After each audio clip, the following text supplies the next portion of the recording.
Welcome to the video lecture series for social media. In video lecture number 3, we're going to talk about how to engage the social media user. When we look at the stages of social media marketing, first we have to look at is the activity level of the organization or the individual involved. And so we're going to break these activity levels basically in 1 and 2 categories. We're going to identify companies or organizations or individuals representing themselves or organization to either be passive or active when we talk about their level in social media. And so when we talk about a passive level of activity, these companies or organizations are going to be identifying, they're going to be searching for their name or product being discussed through social media.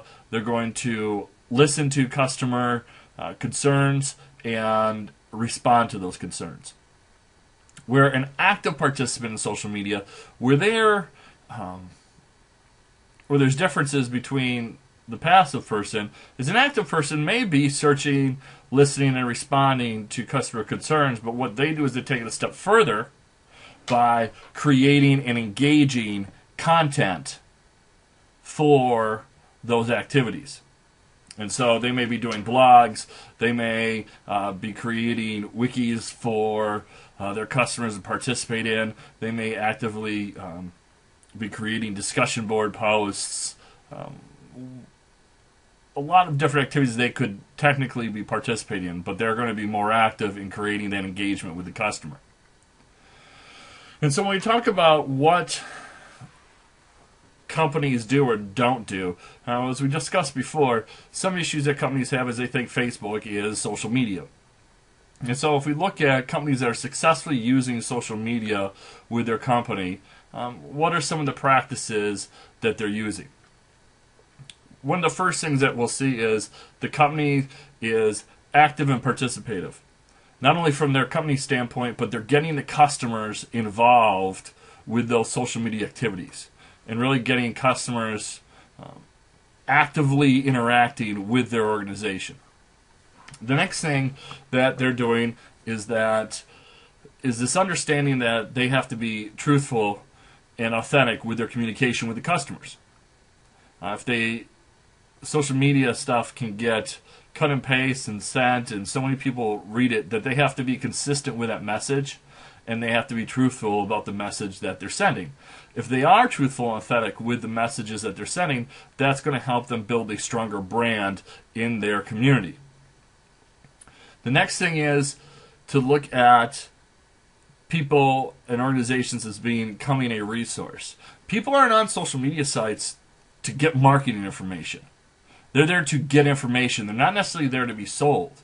The information that they get could lead to them having a better and more positive attitude towards a company or person, which then may lead to a sale. But generally, they're not there to purchase something. And so you want to make sure that your site and your social networking activities makes you a resource and not a walking billboard. Along those same lines, the fourth thing we'll talk about is we need to be able to develop a reputation. And this reputation is going to come from our number 2 and number 3 item of are we authentic? Do we provide a good resource? How do people view us and our products? But definitely we're going to be developing our own online brand and our own online reputation. When we talk about best practices and how to use the medium, is a little bit different than best practice in general. One thing we want to look at is, are we using the media channel as it was intended? Why do people go to Facebook? Why are people using these social media sites? Do our messages and the type of message we're sending coincide with the information that our community or our users are going to be looking for? We want to try to avoid spamming. There's been many times where I've had to unlike or defriend someone from a social media site because there's too much stuff about business information going out there, where I might want some resources on some specific topics, but again, this idea that everything that I'll get out of that is going to be a marketing piece of, hey, come buy this from me. That isn't why I want that person on that site. And so you have to look at that spamming piece of why did they like your specific site. Now, if I am going to click like a restaurant, I'm not going to be offended if they send me their weekly specials. That's kind of implied that that's going to happen when I like that business. But if I like someone as Joe Smith, the individual, I don't want to know how many times Joe Smith is having open houses through my social networking sites. If I'm there to communicate, and it's not necessarily there, my purpose isn't there to get marketing information. One thing that companies need to realize, and people need to realize, is that your conversations and your communication isn't about your product, it's about the person, or it's about the problem. What can you do to solve the problem? You can't just say, well, XYZ is the perfect solution. And so you want to make sure that you're developing that reputation, but it's not because all you do is push your specific products. And the final thing, which I think is probably the most difficult, but the most important piece, is to develop a personality. Let people get to know you. Be a little bit more personable with that base. The more comfortable people feel with someone, the more they're going to interact with them. We talk about the fifth item,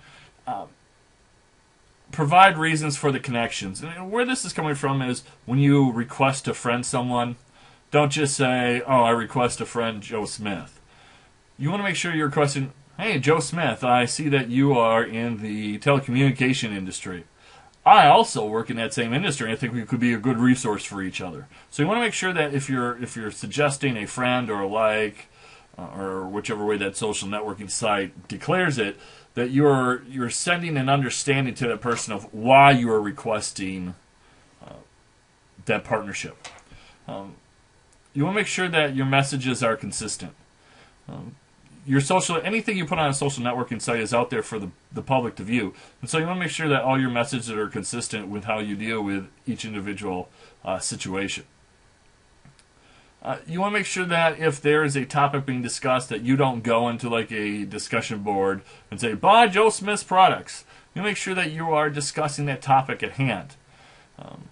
You want to make sure that you're identifying the proper use of profiles. User profiles are there not to be used as marketing information, not to be sold to anybody. And you want to make sure that you're not infringing on people's privacy. And then the other thing you want to do is you want to make sure that you are careful of your tone that you're using in your messages. Sometimes a joke or trying to be sarcastic doesn't necessarily translate well to everyone. Everyone's going to read it and react to it differently. And so when we talk about the ethics of social media, and things that we've already discussed of what you should be doing, you want to make sure that you're using a strong amount of truthfulness, and that is something that's at the core of what you do. And really, this is an ethics of not just social media, but anything you do in business. You want to make sure that you're being truthful to your customers or the community that you're communicating with. You want to protect information. You don't want to sell your customer information. You don't want to put things out for the public that isn't meant to be out for the public. You want to respect other people and their rights and their privacy. And you want to deal with complaint resolution in a way where you're acknowledging the issue, you're apologizing that there was a problem, and that you are taking action to resolve that problem. And so some of the challenges that we might find within social media is going to be interpretation. You're going to be dealing with people with different cultural differences. And so not only the one thing we always think about with different cultures is we're going to think about different language issues.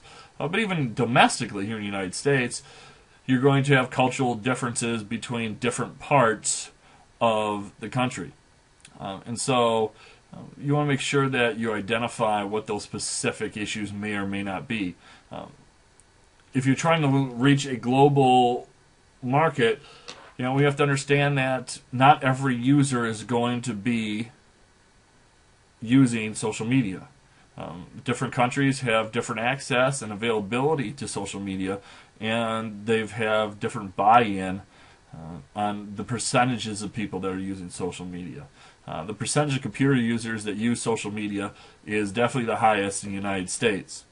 And then as you move down the line, then you'll see a greater disparity between the number of users that are actually using social media as part of their daily routine.